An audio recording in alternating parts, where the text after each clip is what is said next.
하나님의 큰 은혜가 우리 모두에게 베풀어지기를 축복합니다.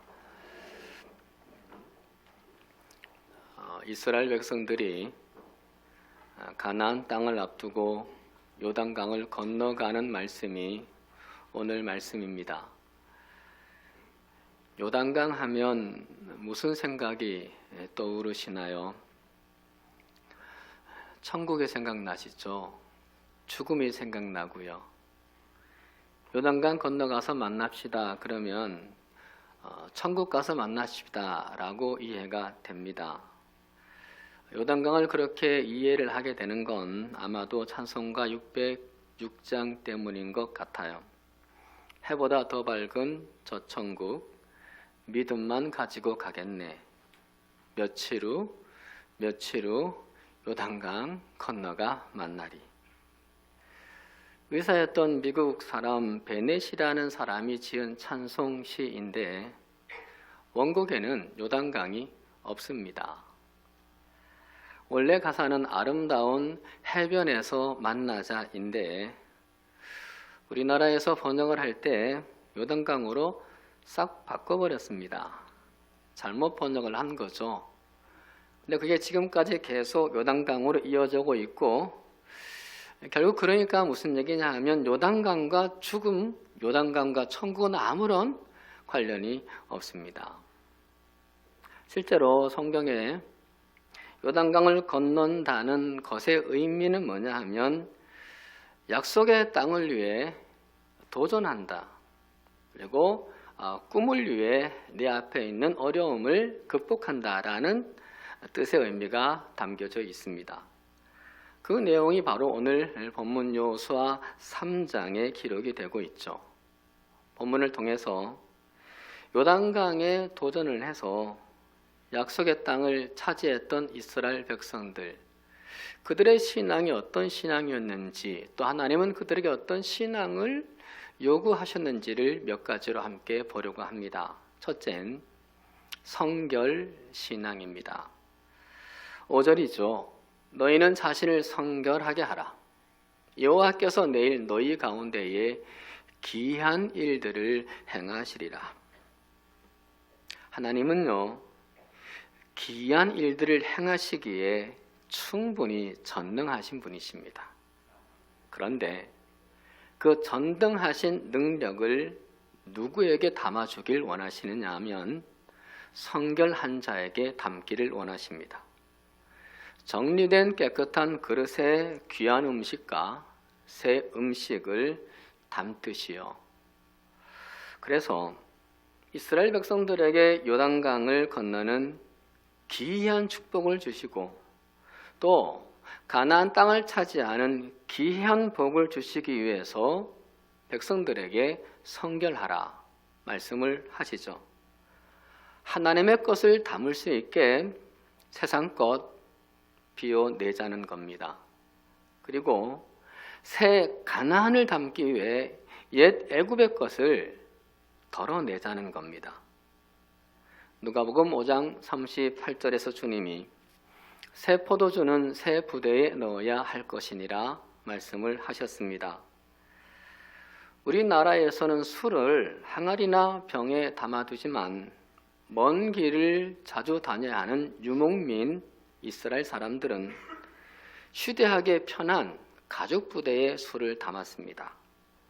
그런데 새 술을 헌 부대에 담게 되면 술이 발효하면서 가죽이 뜯어지거나 터지게 됩니다. 그리고 술은 다 새 나가겠죠. 해서 새 술이 생기면 먼저는 새 부대를 찾거나 새 부대를 만들어야 한다는 주님의 말씀이었습니다. 우리도 마찬가지입니다. 새 부대를 준비하지 않은 채 새 술만 찾을 수는 없습니다. 순서가 그런 겁니다. 개혁과 혁신을 말하기 전에 그런 것들을 담아낼 만한 우리의 그릇을 준비해야 한다는 거죠.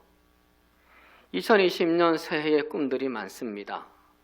2020년 새해의 소망들이 많습니다.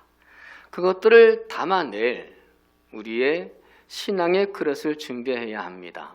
왜냐하면 주시는 분이 하나님이시니까 하나님 보시기에 맞는 그릇을 준비하는데 주님 말씀하시기를 과거에 그릇된 구습과 정욕들로 채워진 그 그릇들을 비우고 닦고 성결하게 다듬으라는 말씀입니다.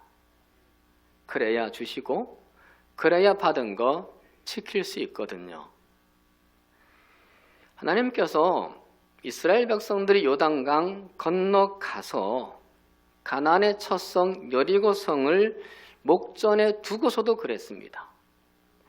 가나안을 목전에 두고서도 했던 그 말씀을 똑같이 하십니다. 5장 2절에 너는 부싯돌로 칼을 만들어 이스라엘 자손들에게 다시 할례를 행하라 하심에 말씀하십니다. 하나님은 지금 이스라엘 백성들에게 그들이 예기치 않은 명령을 지시하십니다. 돌칼을 만들어서 40년 동안이나 하지 않았던 그 할례를 하필이면 전쟁을 해야 할 지금 하라고 하십니다. 여리고성을 앞두고 지금 하라 하십니다. 경계태세를 강화해야 하고요. 전력을 극대화시켜야 할 그 때입니다. 할례를 하면 아파서 상당 기간을 꼼짝없이 누워 있어야 했습니다. 적이 바로 코앞에 있는데 무모하고도 위험한 명령을 하나님이 하신 겁니다. 왜 그러신 걸까요? 할례가 뭐라고? 전쟁을 앞두고 왜 그 할례를 하라고 하시는 겁니까? 할례는 성결의식, 정결의식이었습니다. 지금 이스라엘 백성들의 최대 관심사는요, 여리고성을 빨리 점령을 하고 가나안 땅에 빨리 정착하는 겁니다. 빨리 자리 잡고 빨리 성공하고 빨리 출세하는 게 가장 관심사였습니다. 근데 하나님은 그게 아닌 듯 하십니다. 하나님이 생각하시는 가장 중요한 우선순위는 이 급박한 때에 할례를 행하라, 성결의식을 행하라는 그 말씀 속에서 보여지는 게 뭐냐? 이스라엘 백성들이 성결해지는 겁니다. 40년 동안 해묵은 것들을 다 털어내고 성결하자는 겁니다.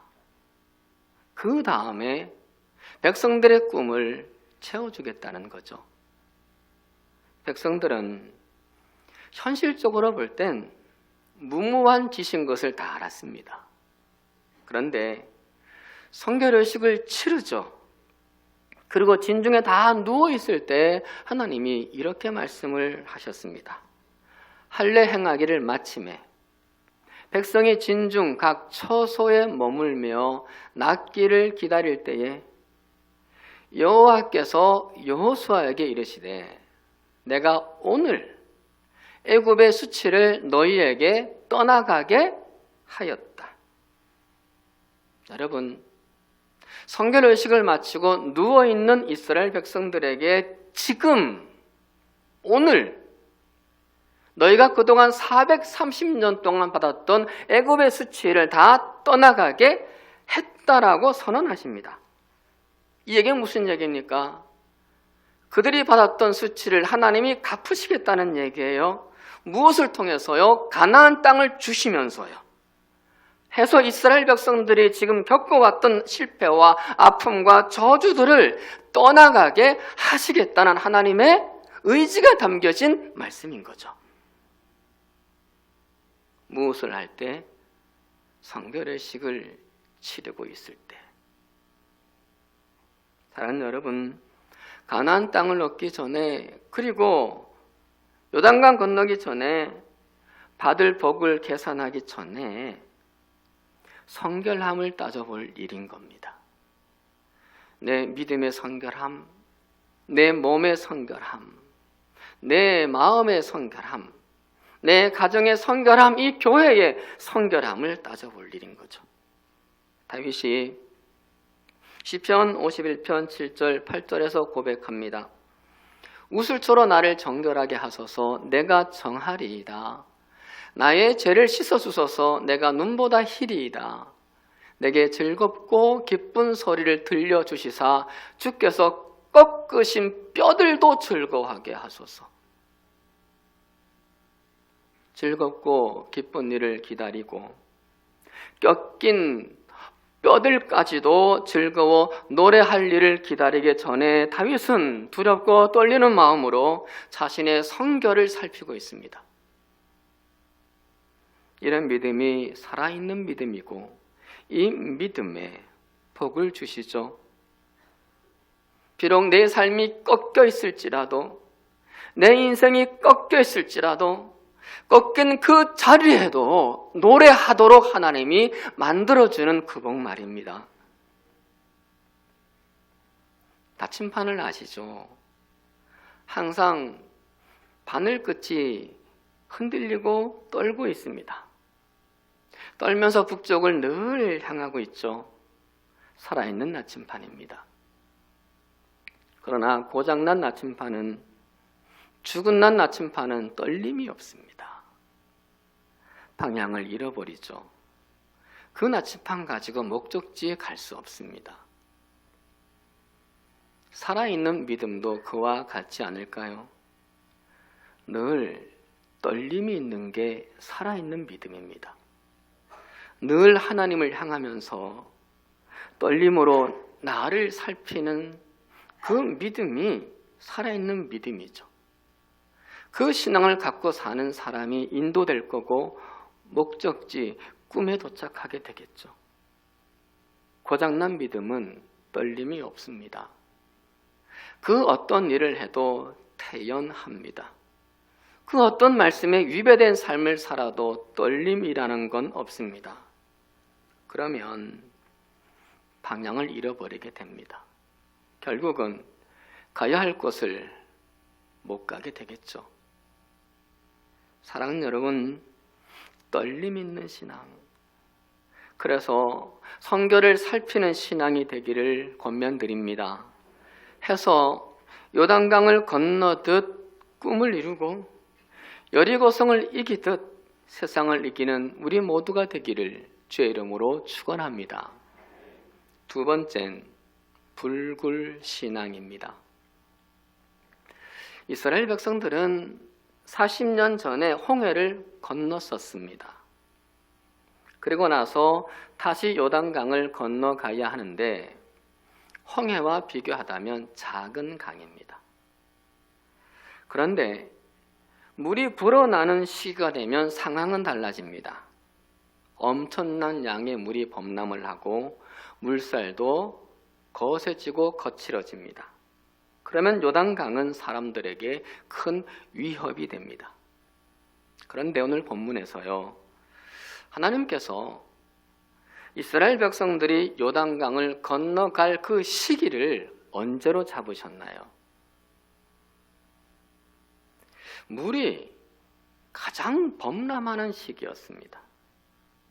15절에 요단이 곡식 거두는 시기에는 항상 언덕에 넘치더라. 새 번역에 이렇게 번역하기를 마침 추수기간이어서 제방까지 물이 가득 차 올랐다라고 기록합니다. 물이 제방까지 가득 차 올랐습니다. 이때 건너가라 하십니다. 하나님이 왜 이러시는지 도무지 이해하기가 어려워요. 감이 잡히지 않습니다. 왜 굳이 물이 그렇게 넘칠 때 건너가라고 하시는지 납득이 어렵습니다. 생각해 보세요. 지금까지 40년을 기다렸잖아요. 40년을 참았잖아요. 그러니까 조금만 더 기다렸다가 물이 빠지고 나서 안전하게 건너면 될 일이잖아요. 지금 당장 이 위험을 무릅쓰고 굳이 요단강을 건너가야 할 급한 이유가 없잖아요. 40년 기다렸는데 까짓것 뭐 조금 못 기다리겠습니까? 그런데 하나님은 지금 건너가랍니다. 왜 하나님이 그러셨을까? 여러분, 하나님이 하시는 일에는 물이 많고 물이 적음이 전혀 문제되지 않는다는 것을 보여주고 싶으신 거예요. 한마디로 당신 능력 자랑하고 싶은 거예요. 물살이 세고 물살이 약하고에 아무런 상관이 없다는 것을 보여주고 싶으신 거죠. 하나님이 하기로 정하시면 그 어떤 것에도 구애받지 않고 이루어내실 것이기 때문에요. 그런 작정하시고 마치 아무런 상황을 모르듯이, 내 힘든 건 모르듯이, 내 아프고 절망스러운 건 내 무능함을 모른다는 듯이 지금 하라고 하세요. 도전하라고 하세요. 물의 양이 가장 넘칠 때, 물살이 가장 셀 때, 험한 물이 위에서 쏟아지고 있을 때, 위험할 때 건너가라고 하십니다. 조건을 능가하시고 그 조건을 초월하시는 하나님을 믿는다면 불굴의 신앙을 보이자는 거예요. 너희가 나를 믿으면 그 불굴의 신앙을 한번 보여봐라. 어떤 어려움이 부닥치더라도 굽히지 않는 불굴의 신앙, 도망치거나 포기하지 않는 그 불굴의 신앙을 내게 한번 보여봐라. 신앙의 표시를 내가 내면 건너게 할게 라는 말씀의 약속인 거죠. 사랑하는 여러분, 하나님은 요단강의 상황에 구애받지 않아요. 우리의 조건에 제약받지 않으십니다. 하나님은 그런 당신을 우리가 믿고 불굴의 신앙으로 마치 요단강에 뛰어들듯 우리가 앞으로 만나게 될 요단강들을 건너가고자 하는 믿음의 표시를 보이면 건너가게 하신다는 겁니다. 꿈을 이루고 가나안에 들어가게 하신다는 겁니다. 잘 아시는 대로 다윗도 이 신앙이 있었죠. 물맷돌만 들고 골리앗과 싸웁니다. 조건으로는 불리하죠. 그러나 불굴의 신앙으로 감히 덤볐습니다. 그랬더니 하나님이 다윗의 형편없는 그 무기와 턱없는 그 다윗의 실력에 힘을 실어주시더라고요. 그러자 골리앗이 맥없이 쓰러졌어요. 기드온도 그랬죠. 그가 가진 용사는 고작 300명뿐이었습니다. 허나 그가 상대할 미디안 군사는 13만 5천 명입니다. 조건으로는 이미 진 전쟁입니다. 당장이라도 도망을 쳐야 목숨이라도 부지할 수 있습니다. 근데 기드온 300 가지고 13만 5천에게 덤볐습니다. 뭘 믿고 덤볐을까? 불굴의 신앙이죠. 그것 말곤 없었습니다. 결과는요, 승리였죠. 사랑하는 여러분, 이 신앙으로 위험한 요단강에 발을 내딛었던 이스라엘 백성들처럼 우리도 이 한 해 건너가야 할 요단강들 앞에서, 도전해야 될 요단강들 앞에서, 우리의 가는 길을 막고 힘겹게 하는 요단강들 앞에서 불굴의 신앙을 가져봅시다. 거칠고 높게 많은 세파의 물결 앞에서 하나님, 내가 불굴의 신앙을 가지고 버텨내고 걸어가게 해주시옵소서. 이 기도를 해봅시다. 하나님, 내 딸과 내 아들이 이 불굴의 신앙으로 이 세파를 이겨나가게 해주옵소서. 그러면 하나님이 우리에게 힘을 주실 겁니다. 악조건 속에서도 포기하지 않게 하실 겁니다. 약하고 모자라는 열악한 그 상황 속에서도 요단강을 건너고 꿈을 이루는 복을 주시리라 믿습니다. 이 복 누리기를 축원합니다. 세 번째, 체험신앙입니다. 지금 요단강을 건너는 200만 명의 이스라엘 사람들 중에 홍해를 건넜던 사람은 딱 두 사람밖에 없습니다. 여호수아와 갈렙뿐입니다. 나머지 사람들은 홍해를 건너고 나서 광야에 들어선 뒤 그때 태어난 사람들, 40년 광야 중에 태어나 40세 이하의 사람들이죠. 홍해를 건너는 경험을 해보지 못한 사람들입니다. 물론 말로는 수도 없이 들었습니다.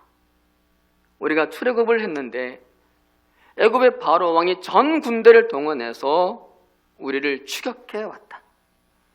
우리는 그 추격을 어쨌든 뿌리치기 위해서 열심히 걸었는데 걷다 보니 홍해에 막히게 됐다. 근데 하나님이 밤새도록 동풍을 일으켜서 홍해를 마른 땅으로 만드시더라.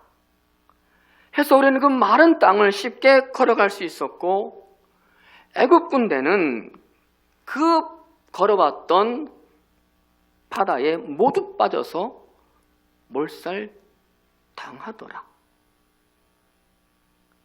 이 이야기를 그의 아버지 어머니, 그의 주변에 있는 분들이 계속 얘기를 했을 겁니다. 그걸 들으면서 우리 하나님 대단하시구나, 우리 하나님 좋으시구나 감탄을 했고 신앙을 가지고 살았겠죠. 근데 그 사람들이 이제 요단강에 딱 막힌 겁니다. 이들이 요단강에 딱 막힐 때 무슨 생각했을까요? 홍해 생각했을 겁니다. 이 요단강 건너가야 가나안 땅 들어가는데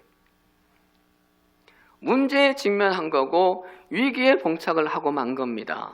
근데 달리 생각해보면 지금 이 문제와 이 위기는 그동안 이스라엘 백성들이 40년 동안 들어왔던 그 하나님, 부모들에게 들어왔던 그 하나님을 경험할 수 있는 기회이기도 합니다. 실제로 홍해를 건너거나 강을 건넜던 경험이 전혀 없었던 그들, 물이 바다가 마른 땅이 되는 기적을 한 번도 보지 못한 그들이 그 경험을 하게 되었습니다. 조상들에게 전수받았던 그 기적들, 그들의 조상들이 경험했던 크신 하나님, 위대하신 하나님을 몸소 체험을 하게 된 거죠. 백문이불여일견이라 100번 들었던 것을 실제 경험하는 그들이 된 겁니다.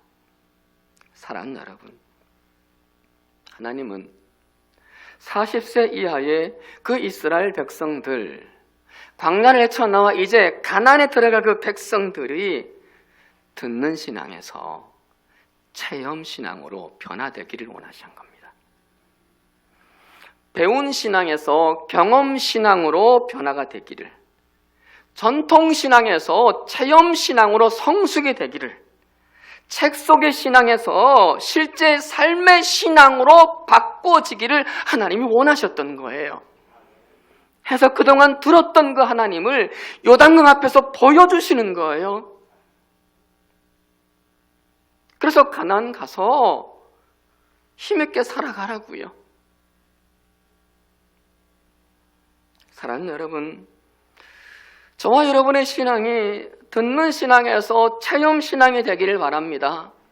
제가 말하고 여러분이 말하는 그 신앙이 우리의 삶에서 경험되는 신앙 될 수 있기를 바랍니다.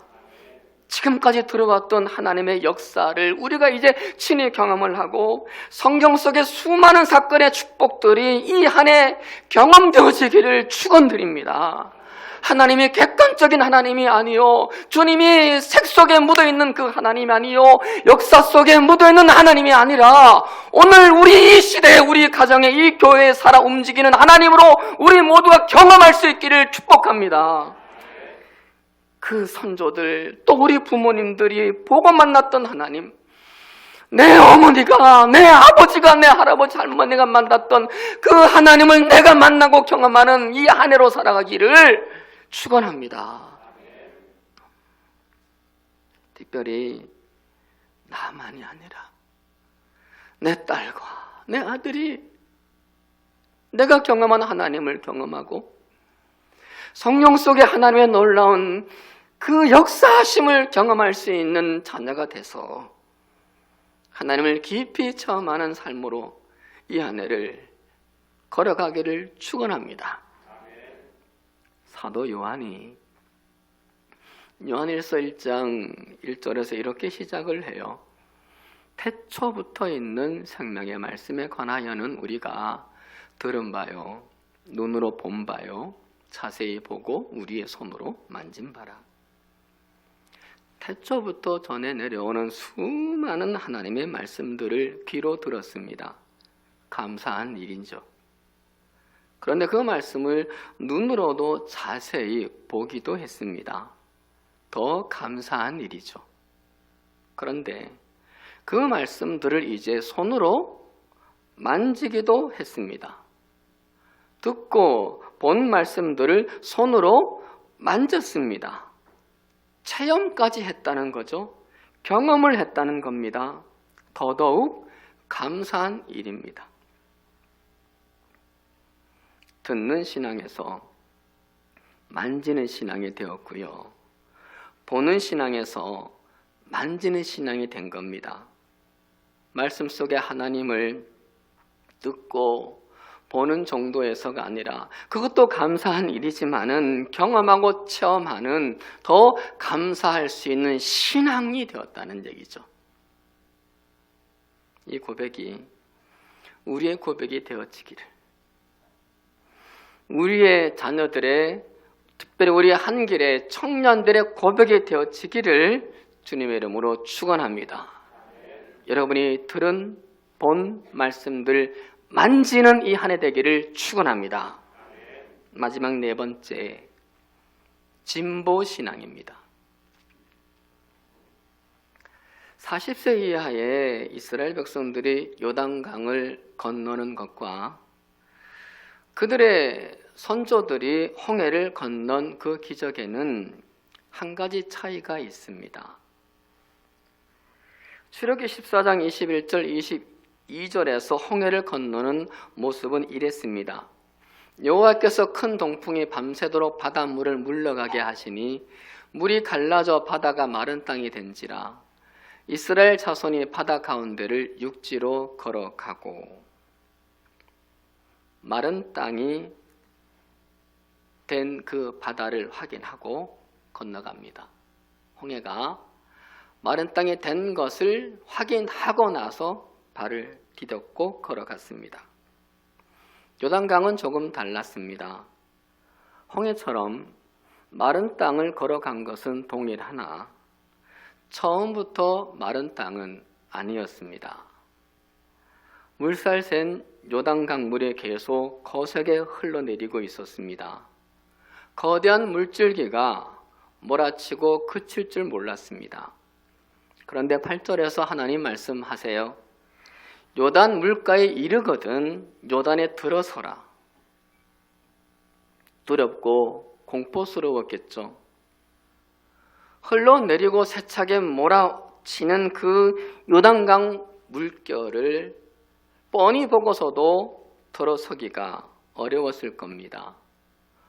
근데 요단강에 들어섰습니다.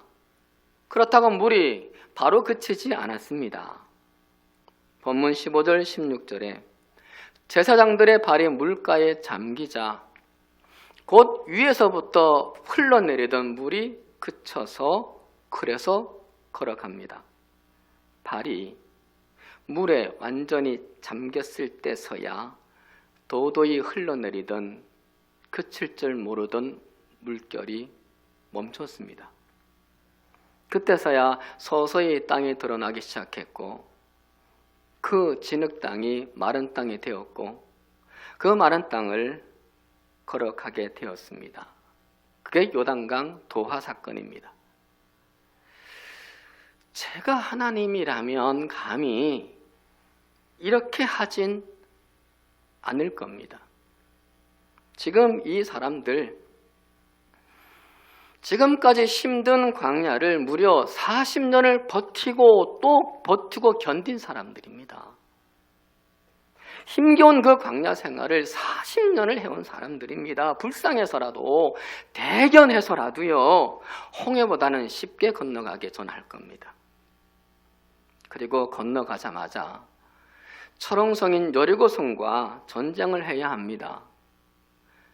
측은해서라도요, 홍해보다는 마음 졸이지 않고 그냥 편하게 건너가게 전 할 겁니다. 사람이 매너가 있어야죠.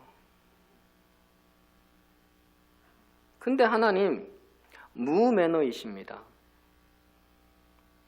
무슨 생각으로 홍해보다 더 힘들게 건너가게 했을까요? 하나님 왜 그랬을까요? 진보된 신앙을 원하셨던 거예요. 조상들은 마른 땅을 확인하고 발걸음을 옮겼지만, 그래서 홍해를 건넜지만, 너희 후손들은 마른 땅을 확인하지 않고서도 발걸음을 내딛는 믿음으로 건너가길 원하시는 거예요.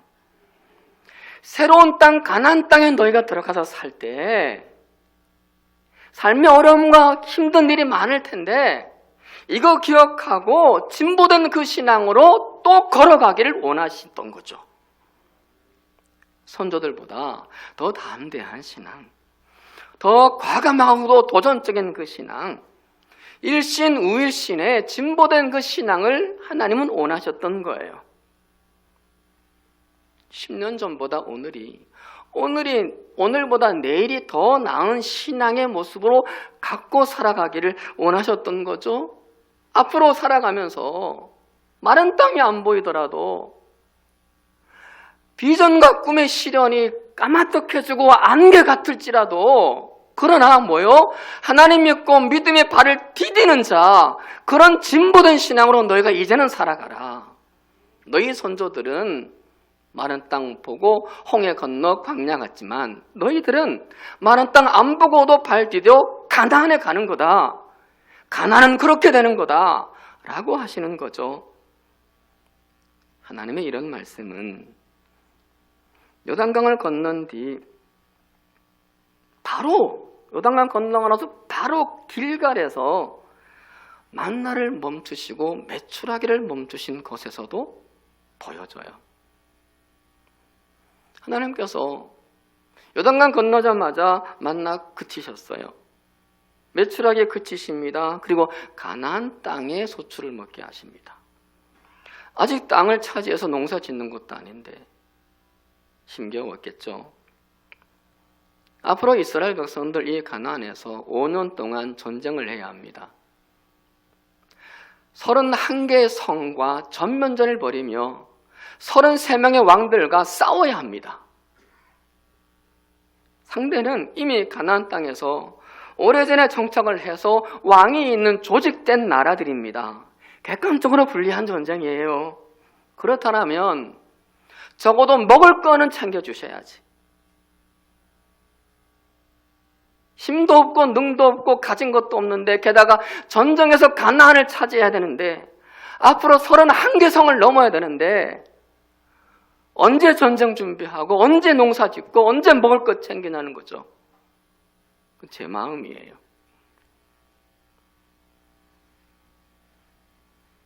이왕이면 그냥 가나안 정착하고 가나안 정복하는 일에 집중할 수 있도록 그때까지 만나 내려주시면 좀 좋아요. 가끔씩 매출하게 주셔서 고기도 먹게 하시면 좀 좋아요. 근데 하나님이 끊으시더라는 거예요. 힘들어 죽겠는데 더 힘들게 하시더라는 거죠. 하나님 이렇게 하시는 것은 힘들어 죽으라고 하는 게 아니겠죠. 고생 직사게 해보라고 하는 것도 아니겠죠. 그럴 것 같으면 왜 가나안 땅에 들였겠어요? 아니면 힘들면 다시 요단강 건너 가, 저쪽으로 애굽으로 가 하는 것도 아니겠죠. 이유가 뭘까? 그 이유는 바로 이거겠죠. 더 단단한 신앙인으로 만들기 위해서, 더 장성한 신앙인으로 만들어 가기 위해서요. 그런 신앙을 원하셨던 거예요. 너희가 어린아이 신앙이 아니라 단단한 어른 신앙으로 가나안을 정복해 가자.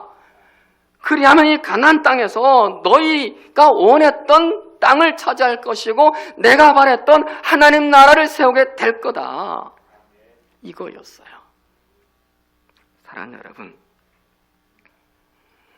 2020년 살아가면서 힘든데 더 어려워질 수 있고요. 정말 어려운데 또 힘들어질 수 있습니다.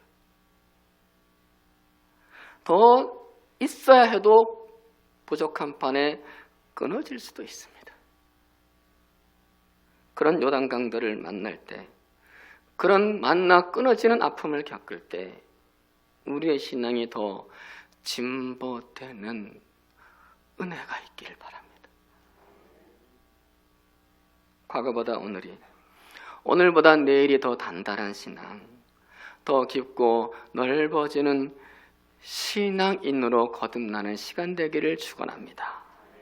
그리고 우리 자녀들이, 우리 딸과 우리 아들이 더 나은 신앙으로 살아서, 나보다 더 좋은 신앙으로 살아서, 우리 가정의 자손들이 때마다 진보되는 그 신앙으로 살아서 이 땅에 하나님의 나라를 이루어 가기를 축원합니다.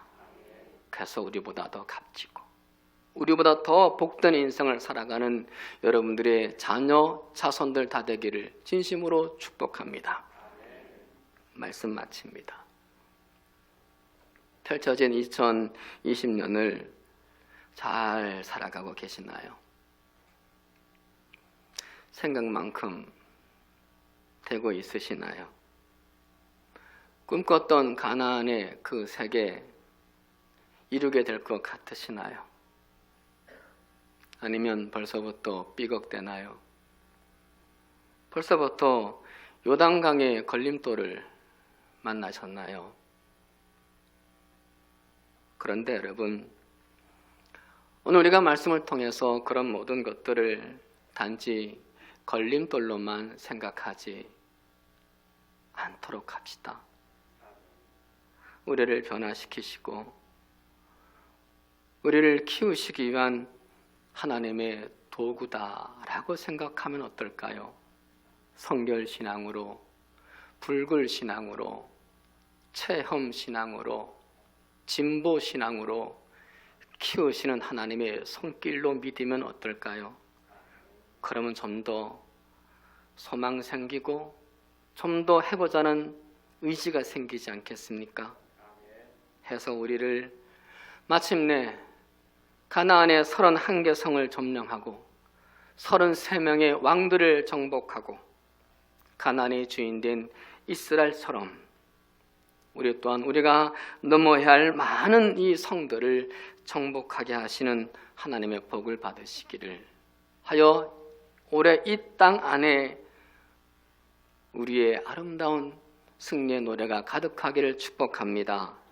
부디 이 한 해 우리가 만날 요단강들, 성결신앙과 불굴신앙과 체험신앙과 진보신앙으로 뛰어넘고 가나안 삶 살기를 축원드립니다. 기도하십니다. 하나님, 지금까지 인도하심을 감사합니다. 이스라엘 백성들을 430년의 애굽생활, 40년의 광야생활, 그리고 또다시 5년의 가나안 땅에서의 전쟁, 그 모든 것 가운데 하나님의 인도하심과 간섭하심이 있었습니다. 우리 또한 그 믿음을 가지고 2020년을 계속하여 걸어가며 소망 가지기 원합니다. 만나는 요단강들이 우리를 힘들게 하기도 할 겁니다. 그럴 때마다 성결신앙으로, 불굴신앙으로, 체험신앙으로, 진보신앙으로 굳건히 서서 다 뛰어넘고 이기는 우리의 한 해가 되게 하여 주옵소서. 특별히 우리의 자녀들이, 우리 한길의 청년들이 이 신앙으로 세상을 이기게 하여 주옵소서. 예수님의 이름으로 기도드립니다. 아멘.